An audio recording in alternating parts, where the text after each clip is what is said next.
The Diplomat's last broadcast. The transmission crackled across every frequency known to the galactic community.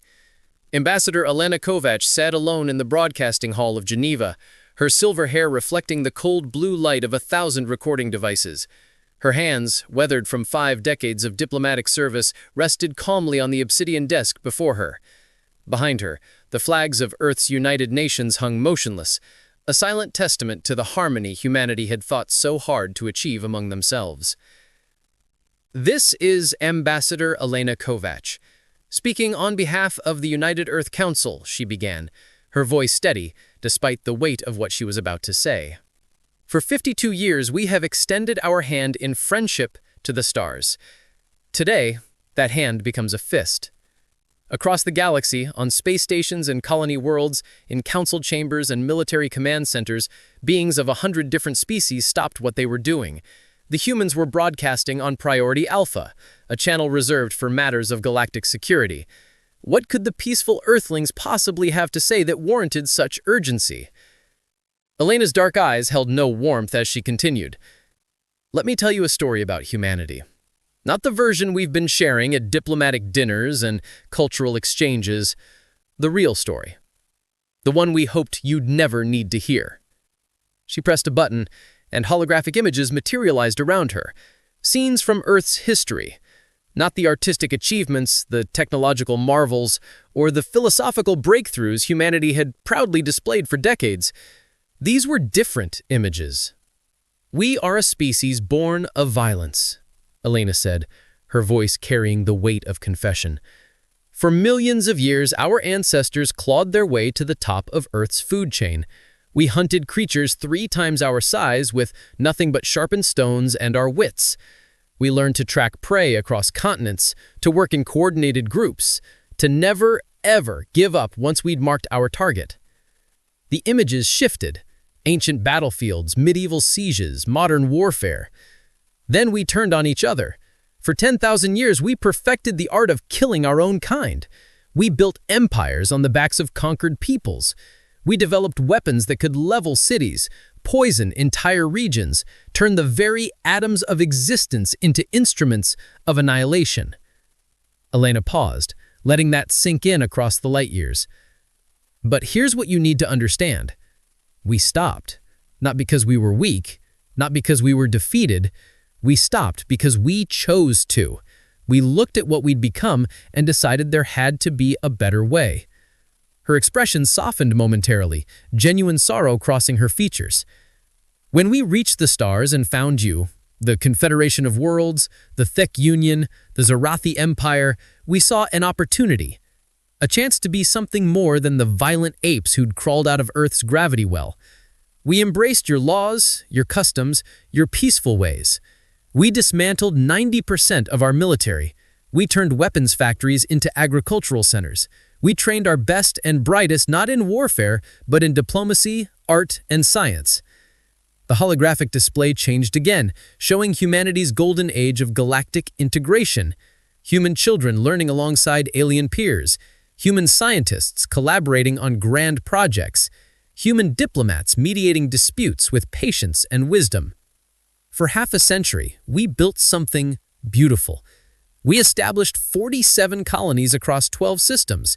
We had 3 million citizens living in harmony with our galactic neighbors, farmers, teachers, artists, engineers, families who believed in the dream of a peaceful cosmos. Her voice hardened. And then came the Vexcary Collective. The images shifted to scenes of devastation, orbital bombardment, colonies burning. The timestamp in the corner read, 16 days ago. The Vexcary deemed our colonies inconveniently located.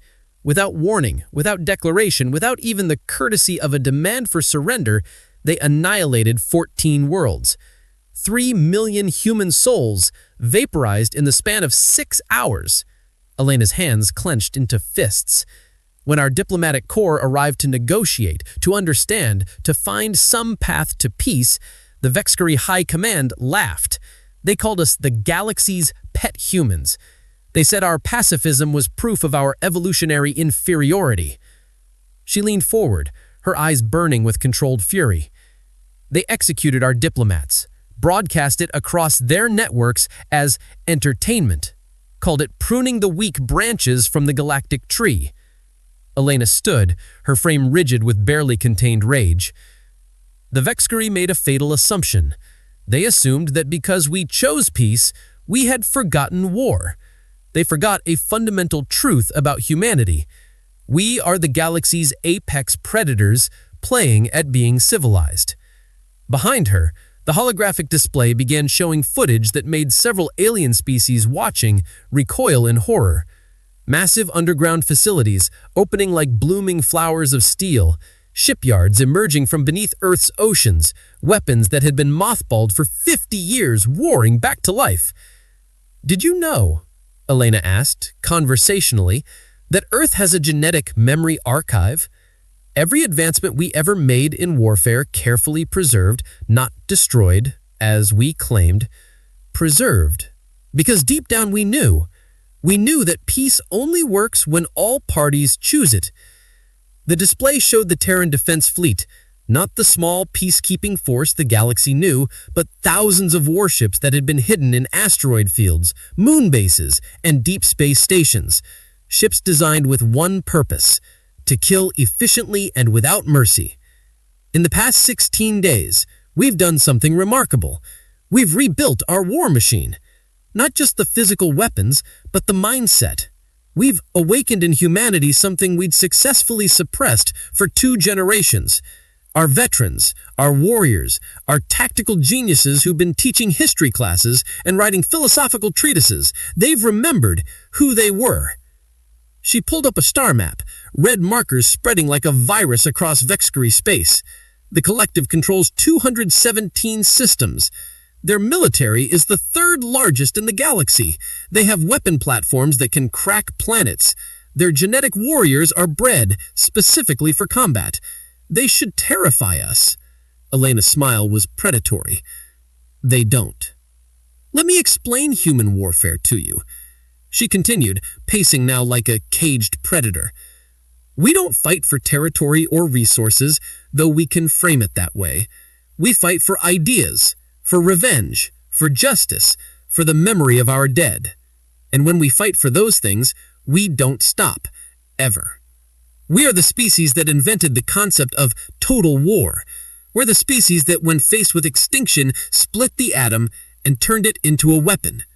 We're the species that sent soldiers into meat grinders, not because we thought we'd win, but because surrender was unthinkable. The holographic display showed simulations, Terran battle tactics that had been theorized but never deployed, strategies that made use of humanity's unique psychological traits, our ability to delay gratification, our capacity for coordinated long-term planning, our willingness to sacrifice individuals for the survival of the group. The Vexkari wanted to see the other side of humanity, Elena said quietly. They're about to get their wish. Our fleets are already in position.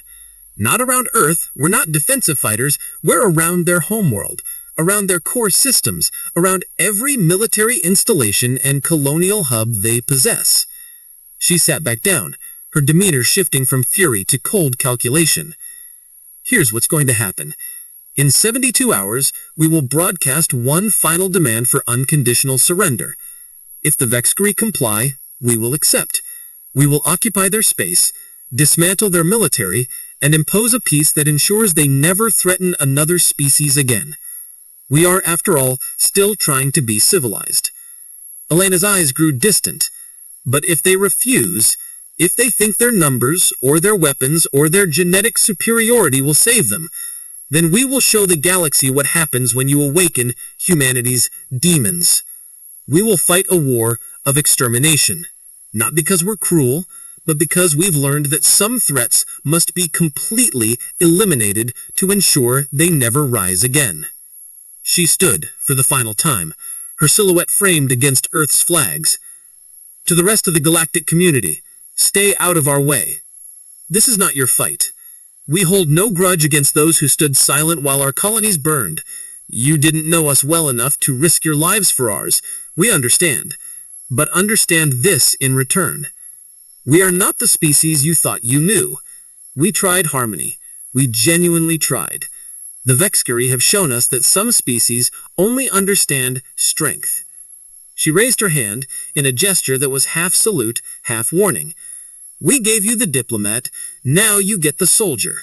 We showed you our best nature. Now you'll meet the beast we've been keeping chained. And when this is over, when the Vexkari collective is either bowing before us or scattered to the cosmic winds, every species in this galaxy will understand a simple truth. Humanity's peace is a gift, not a weakness. And that gift can be revoked. The transmission ended with a simple text message that appeared in every language known to galactic civilization. Humanity declares war. Stay clear. This is your only warning. As the screens went dark across the galaxy, Alana Kovac sat alone in the silence of the broadcasting hall. A single tear traced down her cheek. When predators remember, the Vexkari High Command gathered in their crystalline war chamber on Vex Prime, their four-armed forms radiating confidence as they reviewed the human ultimatum. Supreme Commander Thekvar's mandibles clicked in what passed for laughter among his species. 72 hours have passed, he announced to his generals. The humans have made no move. Their fleets remain hidden like cowards. I propose we teach these primitive apes the cost of empty threats. The War Council chittered their approval. In the 6 months since they'd annihilated the human colonies, not a single Terran warship had engaged them in battle.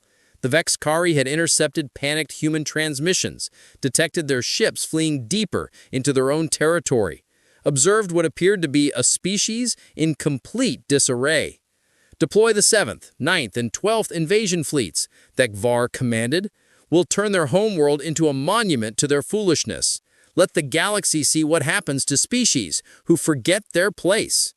What the Vexkari didn't understand, what they couldn't understand, was that they'd been watching exactly what humanity wanted them to see. 3 Vexkari invasion fleets, comprising over 1,500 warships, emerged from hyperspace at the edge of Earth's solar system. Their sensors immediately picked up the Terran Defense Fleet, 200 ships arranged in a classic defensive formation around Mars. Pathetic, Admiral Zekthar transmitted to his fellow commanders. They couldn't even muster a quarter of our numbers. This will be over before the second moon rises on Vex Gaim. The invasion fleets advanced in textbook formation, a devastating wedge designed to punch through any defensive line. Their weapons platforms charged, targeting solutions locked, victory all but assured in their tactical computers. That's when the asteroids started moving. At first, the Vexkari sensors registered it as stellar drift, minor adjustments in orbital mechanics. Then the asteroids rotated, revealing massive railgun batteries that had been hidden on their dark sides, hundreds of them, positioned throughout the asteroid belt over the past 6 months by human engineering crews.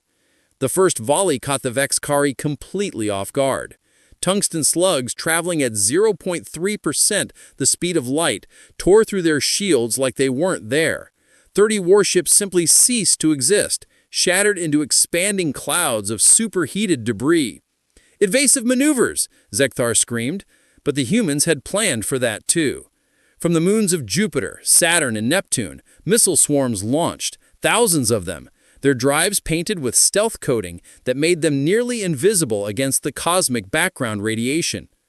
Not sophisticated missiles with expensive guidance systems, but simple kinetic kill vehicles, cheap, mass-produced, and absolutely devastating when deployed in sufficient numbers.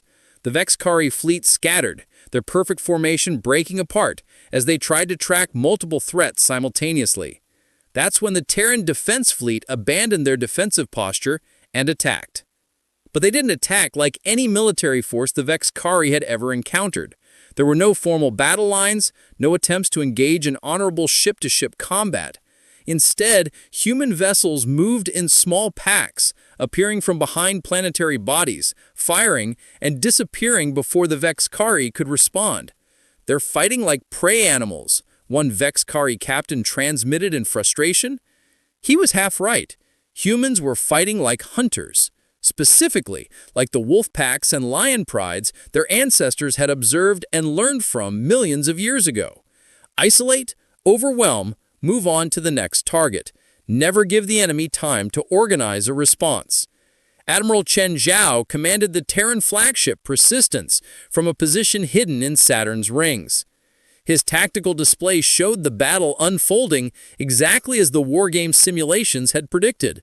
The Vexkari were responding with their standard doctrines that humanity had spent 6 months studying from captured databases and intercepted communications. They're adapting to the asteroid batteries, pulling back to regroup, his tactical officer reported. Good, Chen said calmly. Activate the minefield. What the Vexkari had interpreted as human debris from destroyed vessels was actually a network of dormant mines scattered across the solar system over months of careful preparation. When they activated, they didn't explode immediately. Instead, they began broadcasting false sensor signatures, creating ghost images of hundreds of additional human ships. The Vexkari fleet, already stressed by the unconventional tactics, fractured further. Some commanders filed on phantoms, wasting ammunition. Others held fire, paralyzed by uncertainty. A few tried to retreat, only to find that the empty space behind them had been seeded with actual mines, patient, waiting, and now active. This is insanity, Admiral Zekthar transmitted to Vex Prime. They're not fighting a battle, they're conducting a hunt. He was right. And humanity had been hunting successfully for 2 million years. The Battle of Mars Orbit, as it would later be called, lasted 47 hours. When it ended, the Vexkari had lost 90% of their invasion force. The human casualties? 38 ships and 4,000 personnel. But the physical battle was only part of humanity's strategy. While the Vexkari fleet burned, human cyber warfare specialists had infiltrated every surviving ship's communication system. They didn't just observe, they hijacked the Vexkari military network and broadcast footage of the battle back to Vex Prime. Unedited, uncensored, showing in graphic detail what happened when the collective encountered humanity's other side. And then the humans did something that chilled every species monitoring the conflict. They offered terms. Not to the Vexkari High Command, to individual ship captains, to colony governors, to soldiers. Surrender your vessel and you live, the message stated in perfect Vexkari.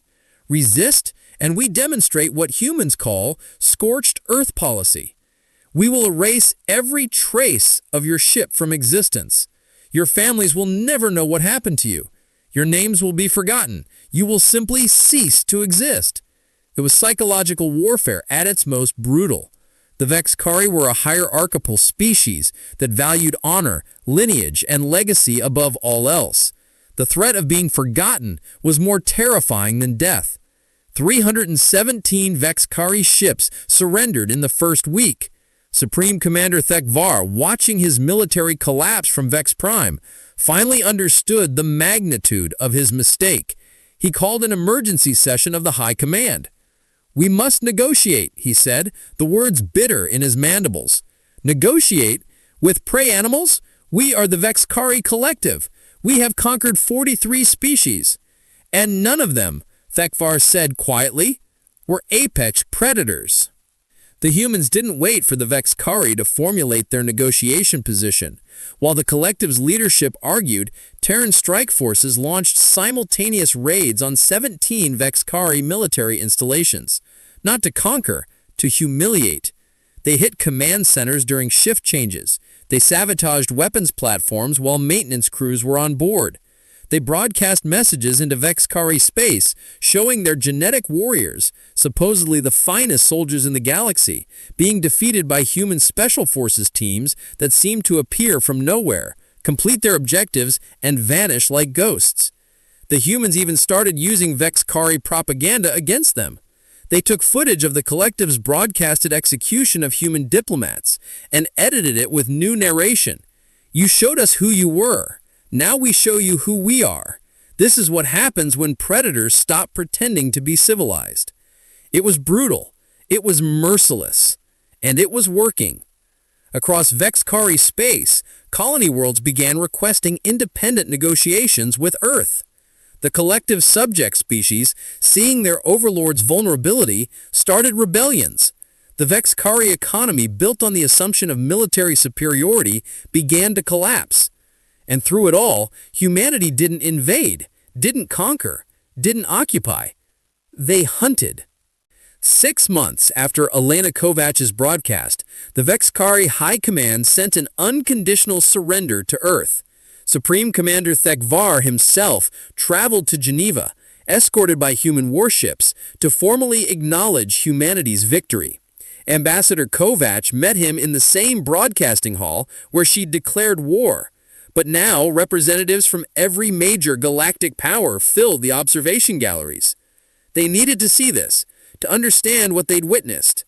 Thekvar's proud form was diminished, his ornamental armor replaced with plain cloth. He approached Elena with the slow steps of someone who knew he was walking into history as a cautionary tale. "We surrender," he said simply. "All Vexkari military assets are at your disposal. Our systems are yours to occupy. Our future is in your hands." He paused, his compound eyes reflecting genuine confusion. "But I must know, how did you do this? Our intelligence said you dismantled your military. Our analysts confirmed you were a species of pacifists?" Elena regarded him with an expression that might have been pity. "We were pacifists, Commander. We chose peace. That's not the same as being incapable of war. Did you really think a species could evolve on a death world, survive ice ages and plagues and our own self-destructive tendencies, reach the stars despite having no natural advantages except our minds? Did you really think we survived all that by being weak?" She gestured to the observation galleries, addressing not just Thekvar, but every species watching.